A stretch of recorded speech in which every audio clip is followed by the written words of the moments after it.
Right, I'm going to get going. Good afternoon, everyone. Welcome to today's Lunch and Learn. My name's Gemma McCall, and I'm the CEO and co-founder of Culture Shift. Today, I'm joined by our training manager, Charlotte Taylor. Hi, Charlotte. Hi, everyone. So today we're going to run this as a bit of a discussion between Charlotte and I about the reality of misconduct in the NHS, the legislative landscape, and a look at a real world success story from Gloucestershire Hospital's NHS Trust.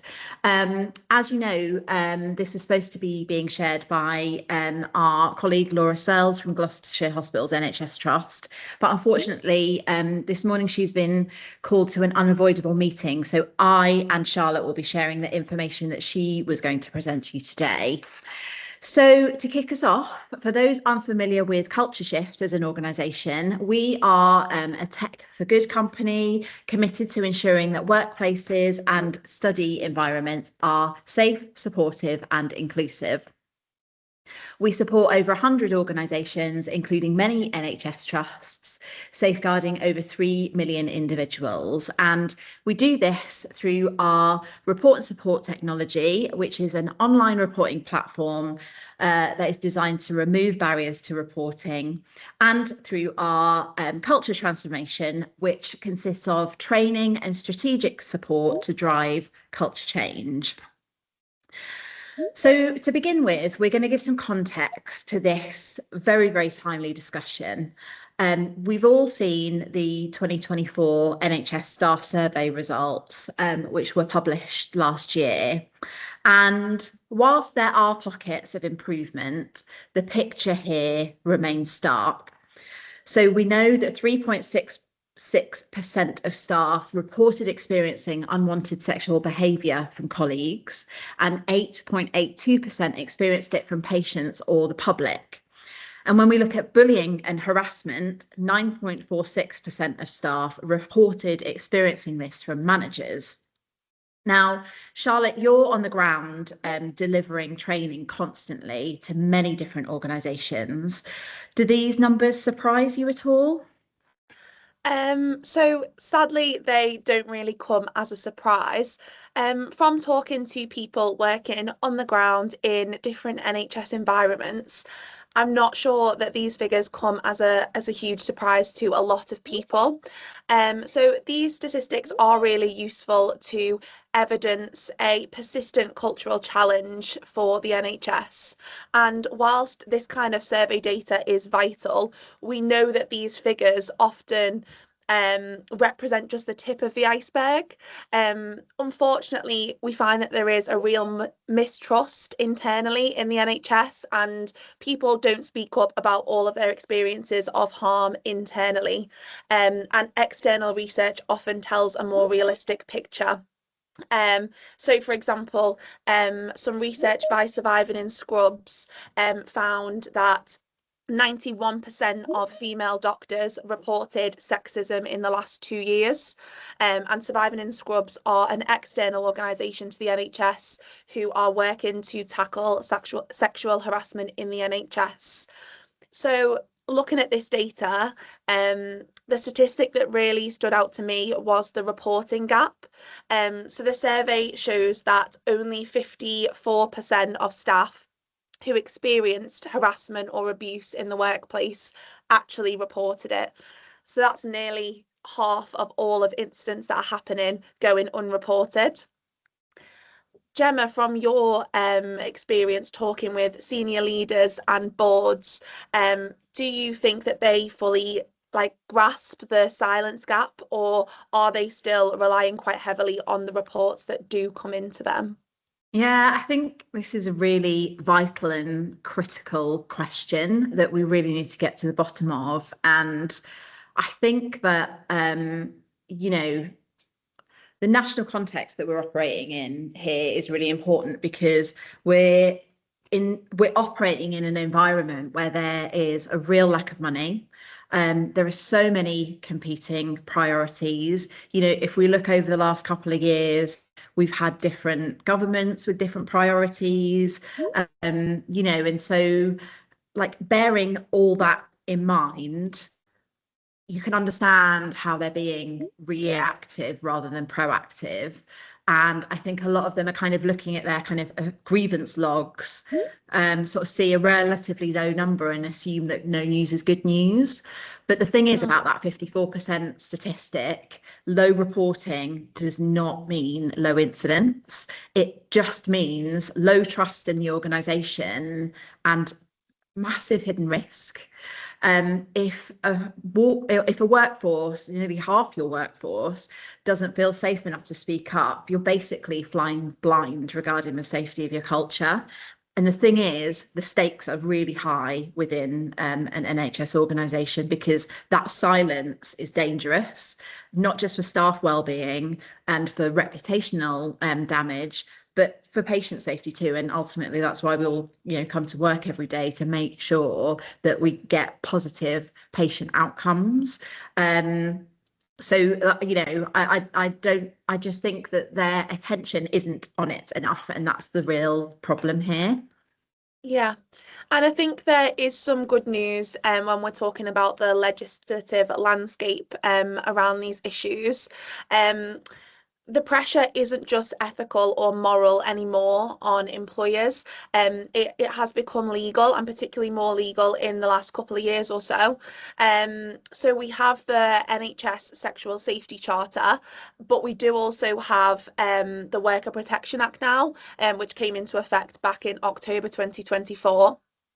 And that act essentially placed a proactive duty on employers to take reasonable steps to actually prevent sexual harassment of employees before it happens. So it shifted the responsibility from employers having to react to reports to actually having to take reasonable steps to prevention. And with the Employment Rights Act, we've seen that increase further. So as that act is introduced, we will see employers have to take all reasonable steps to prevention of sexual harassment in the workplace as well. So it is no longer enough for an NHS trust to just have a policy. They have to demonstrate that they are taking reasonable steps to prevent sexual harassment before it actually happens. So we have that Worker Protection Act specific duty on employers now.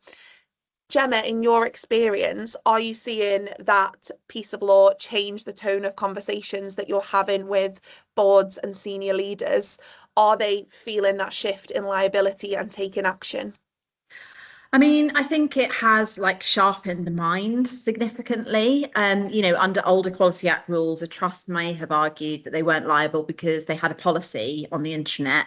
And the thing is, with the way that the Worker Protection Act and the Employee Rights Act is worded, that's just not good enough anymore. That policy has to be followed and put into practice. And actually, some of the big tribunal awards that we've seen over the last kind of couple of months have not been awarded to the claimant because of the discrimination that actually took place. It's more to do with their own policies haven't been followed, and that really needs to kind of sharpen the focus of boards when it comes to kind of organizational risk, because those costs are escalating and spiraling. And when it comes to sexual harassment, the uplift for sexual harassment, you can award an uplift in an award by 25%, so that's not an insignificant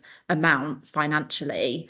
So I think what leaders are starting to realize is that prevention actually means proactive risk assessment. They need to know where the hotspots are before a tribunal claim ultimately lands on their desk, because it's definitely too late by then. And this is actually where the Sexual Safety Charter does align so well, because it requires a structured approach to monitoring incidents. So the question I'm hearing now isn't, do we need a policy for this? It is more, how do we know if our prevention measures are actually working?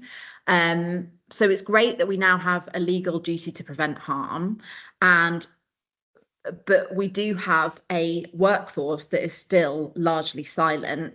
And so what we need to do basically is try and bridge that gap. And we can't just say, let's have a speak up culture and expect people to just speak up and change and trust just like that.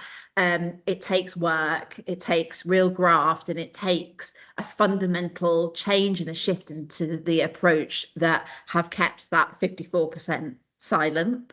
So in your training sessions, Charlotte, when you ask staff like why they don't report these incidents, what are the biggest barriers that you hear about? So we find that people across all different kinds of workplaces, across different sectors, so not just in the NHS, don't report their experiences of harmful behaviour, such as sexual harassment, for key reasons. So when it comes to speaking up about harmful behaviour at work, one of the most significant barriers is a fear of not being believed. This is particularly a barrier for relatively junior members of teams when they are experiencing particularly harmful behaviour that's perpetrated by someone who is more senior to them in the workplace. There is a real worry or perception that more senior members of staff are of more value to an organisation, and that junior staff the more senior staff will be automatically believed over junior staff when it comes to reports of sexual harassment as a result of their position in the company. That kind of fear of not being believed is really exasperated in the NHS context, given the nature of workplaces. So lots of people working within the NHS are really highly trained professionals who have expertise and often specialisms, which qualify them to do really important things that not a lot of people can do. So, specialist, reputable doctors and nurses and surgeons and things like that. If someone is perceived to be a really senior, high value specialist in the NHS, colleagues are likely to fear speaking up when these people perpetrate harmful behaviour, because they ultimately think that this person will never be held truly accountable for their actions because they're too valued, or they can think, nobody will believe that someone so senior and respected could actually behave in such a harmful way. And of course, we know that that's not right. So this fear leads to people choosing not to speak up about their experiences of sexual harassment, and harassment is allowed to persist and escalate, and people in more senior positions can continue to abuse their power that is assigned to them as a result of their senior role in the organisation. Another key reason that people don't report experiences is a real fear of repercussions. We always hear people say, I'm scared of being seen as a troublemaker for speaking up. The NHS, as I'm sure you're all more than aware, is a really demanding environment to work in, and it's under increasing pressure. People don't report because they don't want to rock the boat and cause an issue that needs to be addressed, on top of all of the other challenges that the NHS is facing at the moment.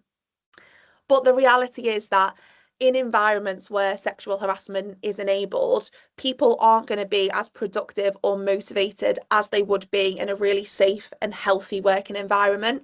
So investing in tackling sexual harassment and other kinds of harmful behaviour in the NHS is a necessary step to help us to also effectively address all of the other challenges that the NHS is facing at the moment. And people can also worry about speaking up leading to them losing their job, or not being selected for development opportunities that they're worthy of as a result of choosing to speak up.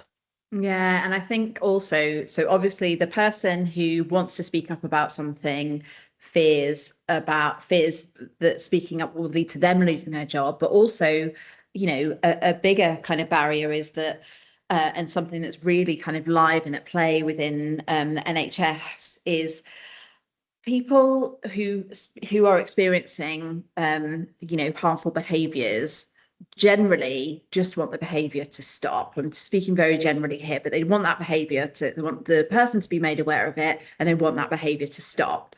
they don't want that person to lose their job and lose their livelihood. And I think the stakes kind of really are like increase even higher within an NHS context because of all of the kind of fitness to practice element that comes to play. And so that again is like an additional barrier because people kind of think, well, if I speak up about this, that person might lose their job, and like I don't want that. So like the stakes are high and the perceived consequences are high, especially when we talk about things like the trust has got a zero tolerance policy, for example. Zero tolerance would mean that person loses their job if I speak up about something. So, you know, there's all kind of also different nuanced and sort of hidden kind of barriers like at play, particularly within an NHS context. Yeah, and of course, any action taken in response to a report of sexual harassment will always be, considered on the facts of the situation and proportionate to the behaviours. But quite often, like you said, Gemma, people just want the behaviour to stop. They might want, some training to be implemented for a certain person or a certain team. They might want a mediated conversation with someone to be able to explain in a safe environment why someone's actions is making them feel uncomfortable. But often they think if they do report, it will be escalated so quickly to more formal measures, which can put people off reporting. Absolutely. There is also a real belief at play that nothing will change. So people may have witnessed other people speak up about harmful behaviour in the workplace, and they may have seen them have a really poor experience in doing so. Word travels really fast in organisations. So if one person's had a negative experience of reporting, nothing's changed, they weren't happy with how it was handled, word will spread. And then people will have that feeling of there's no point in speaking up. It's more stress than it's worth and nothing happens. And it's really hard to challenge that once it's ingrained in your culture. And a final key reason that people don't speak up is a lack of clarity around reporting processes. So people may not know actually how to report their experience, or they may know how to report, but they don't trust the process because they don't understand what comes next after they report. And that unknown surrounding a reporting process can really put people off speaking up. Or there may be barriers in your existing reporting process, such as a distrust for the people who are responding to reports of sexual harassment, for example. Or people may think that they have to report through their line manager in the first instance. And we do see it a lot of the time where it's actually their line manager who is causing the harm, or their line manager is good friends with the person who is causing them harm. So again, that stops them in their tracks and silences them before they even think about reporting. So we also see plenty of instances as well where people know that something is making them feel uncomfortable at work or harmed at work, but they're not sure if what they're experiencing actually counts as misconduct or is a harmful behaviour such as sexual harassment. And often when people aren't sure, they just want to talk it through with someone and use somebody as a sounding board before deciding whether they actually want to speak up to the organisation formally or not. And this is why freedom to speak up guardians in the NHS are so important, because they offer people that opportunity to have that supportive, non-judgmental listening ear in the first instance, should they need it, before choosing whether or not to speak up in a more formal way. Okay, so Gemma, I'd love to hear your thoughts on the technology side of things. So we know all of these reasons create huge blockers to people speaking up.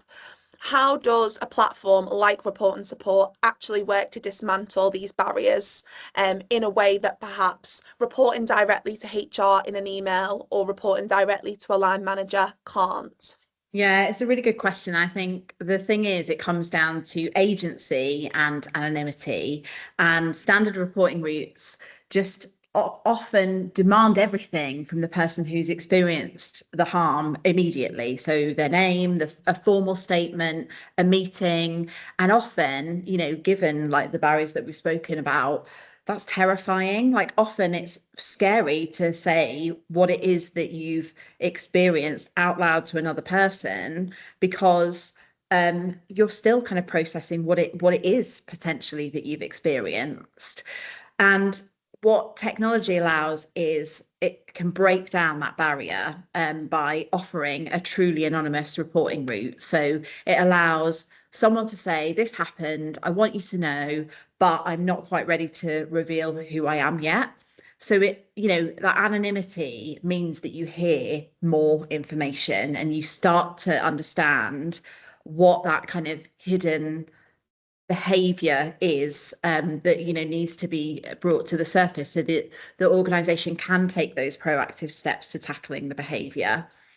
It also gives the person agency. And so through our system in particular, you can just choose support, which is articles, information, and advice on what bullying behavior is. Like a lot of people kind of struggle to define initially what it is they've actually experienced. And so what we find is that quite a few people sort of research what it is that they've experienced so they can put a name to it and then look to make a report. And that is a process that people just kind of have to go through as kind of part of the speaking up process. And so by giving control back to the person, you're building up the trust required to them for them to sort of eventually speak up formally. So I want to move on to the kind of real life, like practical case study, if you like, about how this is how this theory is like put into practice. And as I mentioned, we've been working really closely with Gloucestershire Hospitals NHS Foundation Trust, and their journey is a really interesting example of culture change that I've seen recently. They definitely, before they launched the system, they faced a really difficult challenge because there was a culture where inappropriate behaviour was definitely happening. There is a workforce that was under immense pressure, like every NHS organisation across the country. And by implementing our report and support system, they have made the very first steps to continue to developing and encouraging and nurturing really that speak up culture. So 6 months post launch, they've had over 200 reports received, and they are able to start using their platform to support and drive the culture within the organisation. So, Charlotte, do you want to just give us a little bit of sort of background and context to where they were pre-launch? Yeah, so prior to 2025, the Trust faced a really difficult reality regarding organisational culture. As highlighted by the 2024 NHS staff survey results, poor behaviour existed, but only 48.76% of staff who experienced either harassment, bullying, or abuse in the workplace said that they or a colleague had actually reported it. And that was actually lower than the national average of 51.86%. So suggesting that they had real potential barriers to reporting and speaking up.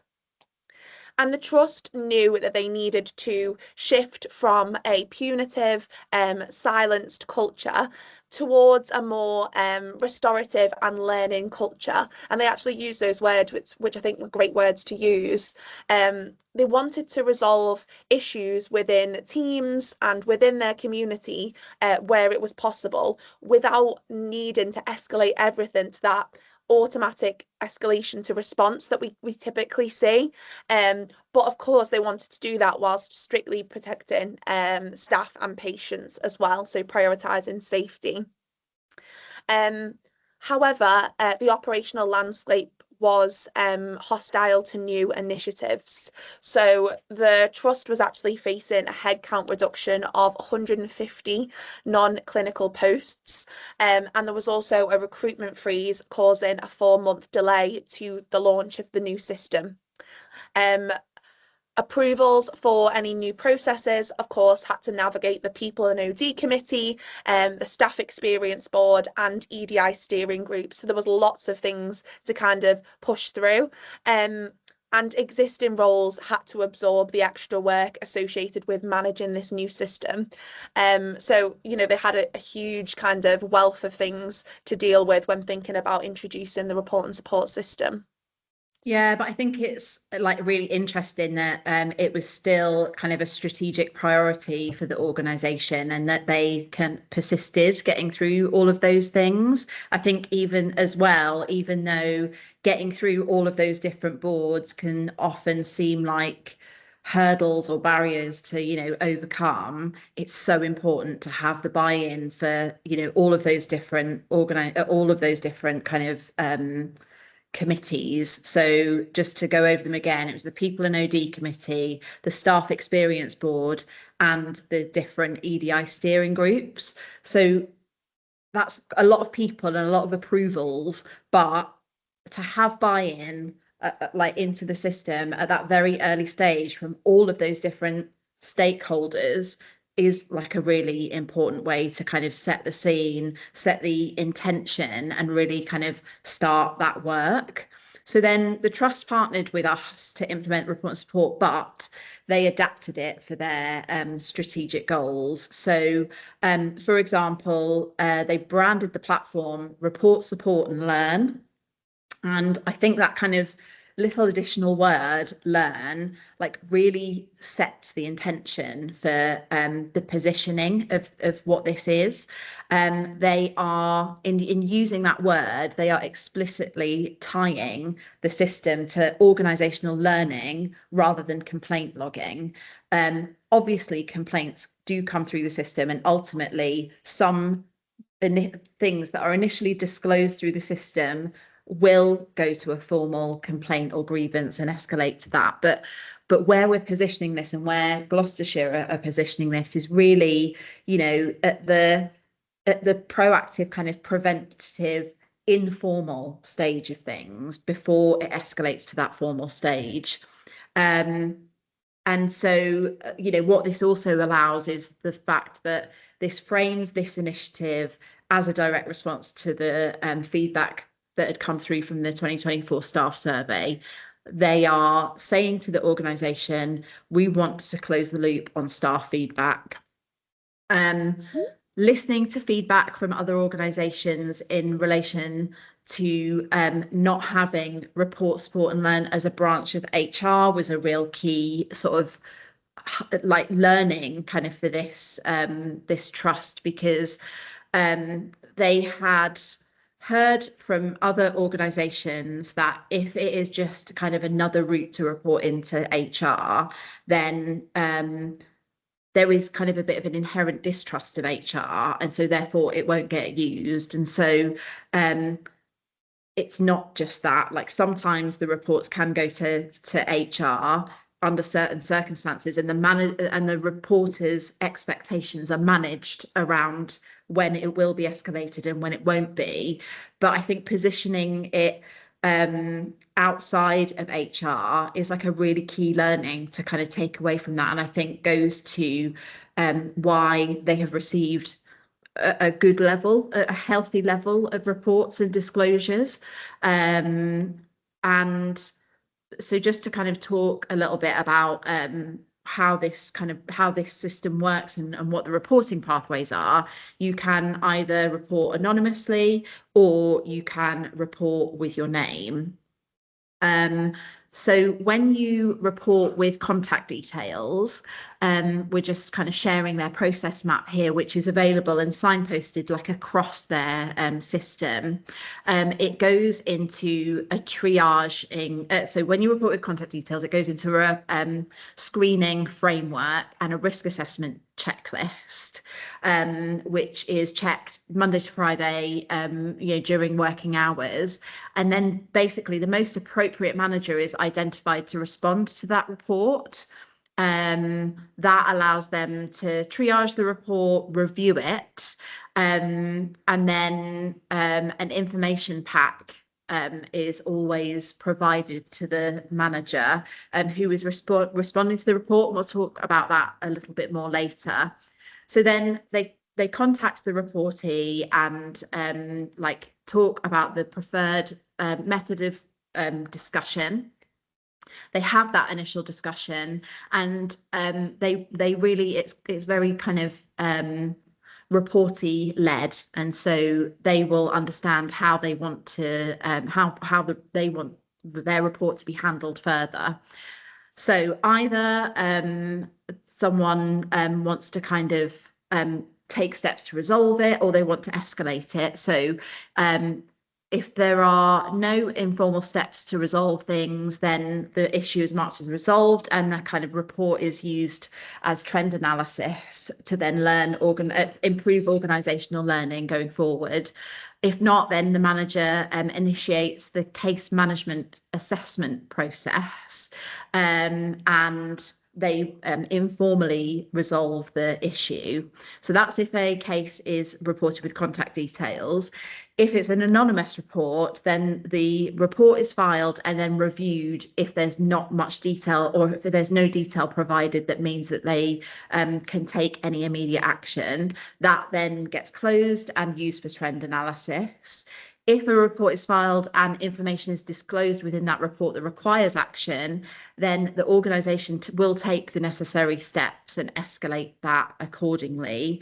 Then the report is closed for trend analysis, and then ultimately all of that data is then used and reviewed to inform their intervention and prevention work. So it's like a constant kind of circle of listening and learning and improvement. That risk assessment I mentioned before has been developed and centred on sort of low risk and high risk kind of principles. So the low risk ones are directed to line managers who have to use the restorative, just and learning principles of who is hurt, what are their needs, and whose obligation it is to meet those needs in response to a report. And this empowers managers to solve those issues locally and restoratively. The high risk ones, such as sexual misconduct, mean that you're seeking support from HR to identify who the report should sit with for resolution. And throughout that process, the report, support and learn team triangulate the available information to avoid duplication or parallel processes taking place. So I think it's really important to point out that the report, support and learn triage team are really like central and aware of kind of other things that are going on, so that it can be handled appropriately and avoid that duplication. And that's really good, isn't it, Charlotte? It's just like a really good and kind of clear way of managing reporters' expectations of what could happen next. Yeah, absolutely. And I think it's worth saying as well, all line managers were trained to deliver those principles of restorative justice and learning. So, you know, they should have felt quite equipped to do that.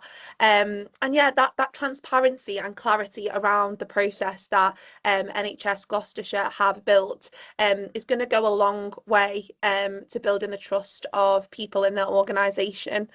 And despite the recruitment freeze, the Trust carved out a Band 7 operational report and support manager role within the People and OD team to own the system, so ensuring that it had that independence and wasn't buried in HR or the Wellbeing Hub. Another great way to ensure accountability and build trust that this is a separate system. And they also did a lot of work around strategic communications to make sure people knew about this. So the launch campaign utilised a high frequency cadence. So posters were launched and visible on Monday of the launch week. On the Wednesday of the launch week, they had a brief from the chief executive to update them on the system. Again, great having the CEO's voice in this conversation. And then on the Thursday of the launch week, they had a frequently asked questions session to ensure that all questions were answered and that everything was really clear. And again, to create that high visibility of the system. But they actually took it way beyond launch week, which is amazing practice. So since launching the platform, there's been over 55 communication and engagement activities that have taken place to raise the profile of this platform. And that just shows like why it's done so well, because that's a huge part of building this system is the launch and communications. Yeah, 100%. And the thing is, you can't just like launch it with a kind of big fanfare and then never talk about it again. And that's the problem actually that a lot of organizations kind of fall foul of, is that they have a big launch event, normally tied to sort of an EDI kind of calendar event like Anti-Bullying Week, for example, and then they don't talk about it again. And the fact that they have had 55 communication and engagement activities in the last 6 months solely to talk about this platform is incredible. And then the other aspect is the high profile nature of the senior leadership, and the fact that, week one, chief exec is talking to the whole organization, underlining what a key strategic priority encouraging a speak up culture is to them, is just so important, isn't it? Yeah, absolutely. I think that the visible leadership support was really critical to the success of this platform in their case. The director of people at the NHS Trust as well, Claire Radley, was also visibly involved. And the platform was presented at the monthly open staff forums to really gauge people's responses of the concept before going live as well. So they really had that comms going before the launch, which was amazing. Yeah, it definitely is. And so now they are just at the point where they are doing a 6-month review for the trust leadership team. And so in that review, they have detailed, just how high the engagement into the system has been. As we mentioned before, in just 6 months, the trust has received over 200 reports. And rather than viewing that as a negative spike in incidents, the trust uses our benchmarking data to just sort of underline the fact that this is so positive for trust and engagement, and in really encouraging that speak up culture. I can't underline enough that it really is a positive.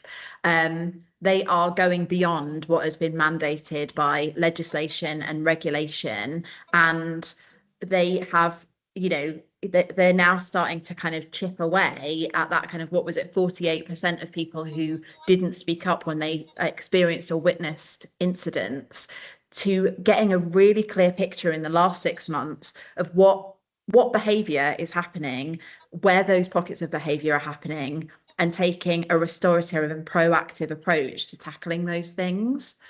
They've also highlighted in their report the improvement in managerial confidence. This is a real area that the Trust continues to invest in and develop. And as a result of having the report and support platform, they've established something that they call their Responding with Confidence sessions.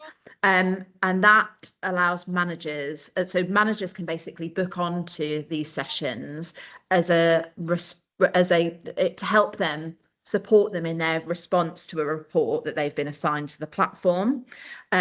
So as we've mentioned, this really focuses on restorative, just, and learning culture principles, rather than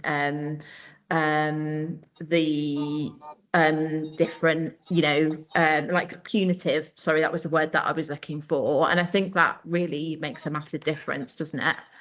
Yeah, absolutely. We have had a couple of questions that I was thinking we could potentially cover quickly. Oh, yeah. So someone said it would be really good to hear about the manager's experience of using the system and tools in practice. Is there any manager's feedback to say how it's actually helped their teams? That's something that we can definitely take back to our contacts at the NHS Trust to see if we can get some of that to share with you. Because I think that would be really useful to see how this actually works has worked on the ground.